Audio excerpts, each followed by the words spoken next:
Bienvenue. Aujourd'hui, on va s'intéresser à un outil vraiment puissant qui a révolutionné le génie chimique, Aspen Plus.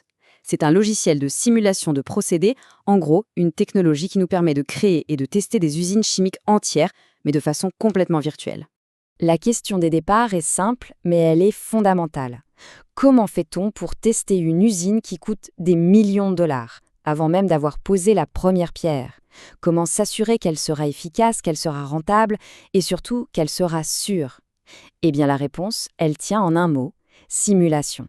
La simulation de procédés, c'est exactement ça. C'est un modèle informatique d'un processus chimique. On l'utilise pour la conception, le développement, l'analyse et bien sûr l'optimisation. Et Aspen Plus, c'est vraiment l'un des outils de référence dans ce domaine. Pour se faire une idée plus simple, on peut imaginer ça comme un simulateur de vol, mais pour les ingénieurs chimistes. Au lieu de piloter un avion, ils pilotent une usine entière.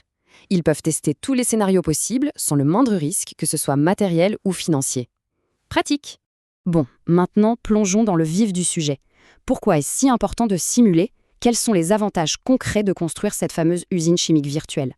Les avantages sont vraiment énormes. La simulation, ça permet non seulement de concevoir de meilleures usines dès le départ, mais aussi d'améliorer la rentabilité de celles qui tournent déjà, grâce à des analyses techno-économiques très pointues.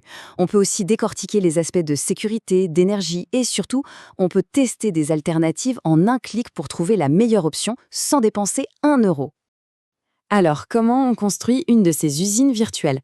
L'approche est étonnamment simple et intuitive. Il faut s'imaginer ça comme un jeu de construction, mais avec des briques numériques.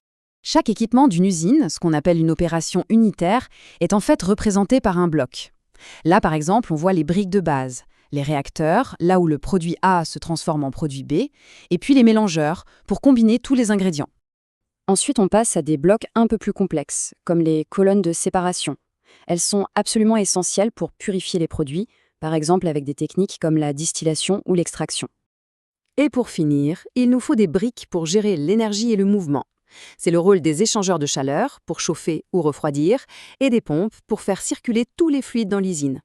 Et quand on assemble toutes ces briques numériques, qu'on les connecte entre elles, on obtient ce qu'on appelle un flow sheet, un schéma de procédé.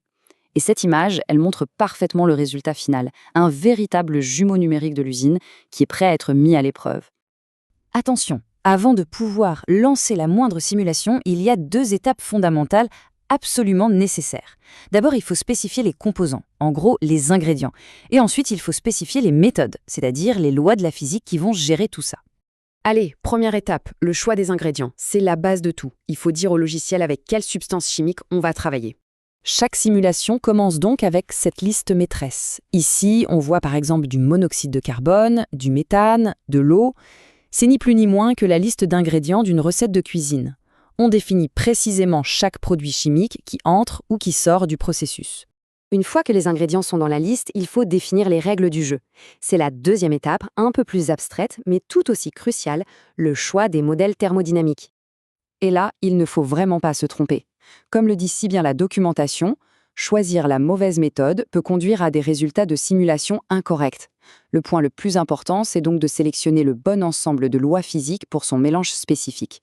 On peut voir ça comme le moteur physique de la simulation.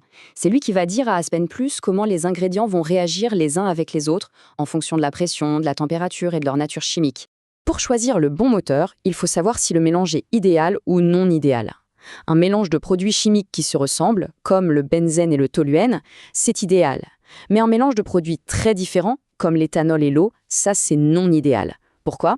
Parce que les molécules d'eau et d'éthanol interagissent de façon complexe, ce qui demande des modèles physiques bien plus sophistiqués. Alors, comment les ingénieurs font-ils pour faire ce choix crucial? Ils utilisent des arbres de décision, comme celui-ci. Ça peut sembler compliqué, mais en réalité le principe est très logique. Suivons un chemin simple. Pour un mélange de gaz non polaire sous pression, hop, l'arbre nous guide vers des modèles comme celui de Peng-Robinson. Chaque chemin correspond en fait à une situation physique bien précise. Une fois que les ingrédients sont définis et que les règles du jeu sont établies, il est enfin temps de lancer la machine. Au début, le logiciel nous dit que les données sont incomplètes. C'est normal, mais une fois qu'on a entré toutes les informations, les composants, les méthodes, les débits, les températures, le statut change. Le bouton Run s'active et tout est prêt pour lancer les calculs. Et voilà le résultat. Une simulation qui fonctionne. Ce jumeau numérique peut maintenant prédire ce qui va se passer, aider à optimiser les performances de l'usine et surtout, éviter des erreurs de conception qui pourraient coûter des millions. Cet outil permet de transformer des idées en projets concrets en toute sécurité depuis un simple ordinateur. On peut imaginer concevoir des usines pour recycler le CO2 de l'atmosphère ou pour produire des biocarburants de nouvelle génération. La vraie question, c'est donc, que vont simuler les ingénieurs demain? Quelles innovations incroyables vont bien pouvoir naître de ces usines virtuelles?